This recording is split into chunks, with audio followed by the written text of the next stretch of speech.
বর্তমান সময়ে দুই একটা পিকচার সোশ্যাল মিডিয়া হ্যান্ডেলসে ঘুরে বেড়াচ্ছে, যার কারণে অনেকে এগুলো নিয়ে আলাপ আলোচনা করতেছে, অনেক প্রশংসা করতেছে।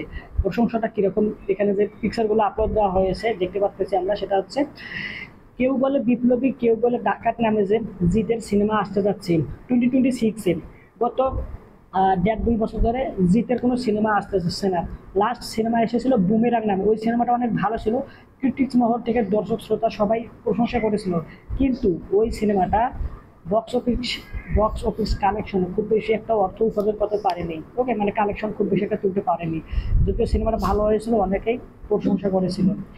যার প্রেক্ষাপটে বর্তমান সময়ে জিৎ নিজের যে সিনেমা বর্তমান নির্মাণ করবে, কেউ বলে বিপ্লবী, কেউ বলে ডাকাত, এই সিনেমাটার মধ্যে খুব বেশি পরিমাণে হার্ড ওয়ার্ক করতেছে।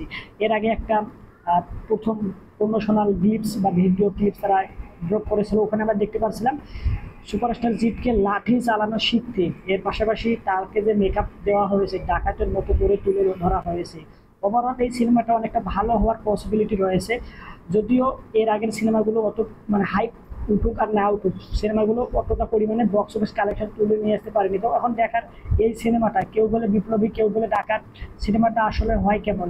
আর যতটুকু আমার ধারণা এই সিনেমা সম্পর্কে যতটুকু জানতে পারলাম এখন পর্যন্ত, এখনো টিজার ট্রেলার বা ওভারঅল এই সিনেমা থেকে অফিসিয়ালভাবে কোনো কিছুই অ্যানাউন্সমেন্ট করেনি, তবে লিক ফুটেজ বা হচ্ছে বেশ কিছু ব্যক্তিগণ এগুলো লিক করতেছে মনে হচ্ছে, যেগুলো দেখে অনেকটা আশাবাদী আমরা হচ্ছে যে সিনেমাটা ভালো হওয়ার সম্ভাবনা রয়েছে। তো এই বিষয়ে আপনাদের কি মতামত অবশ্যই কমেন্ট করে জানান, আর ভিডিওটা লাইক দেন। চ্যানেলটা যদি এখন আপনি সাবস্ক্রাইব করে না রাখেন তাহলে দ্রুত সাবস্ক্রাইব করে নিন। সম্পূর্ণ ভিডিও দেখার জন্য আপনাকে জানাচ্ছি অসংখ্য ধন্যবাদ। সাথে শেয়ার করেন এই ভিডিওটা আপনার মা, ভাই বোন, আত্মীয় স্বজন, পাড়া প্রতিবেশী ও বন্ধু বান্ধবের কাছে। Thanks you, very good and by.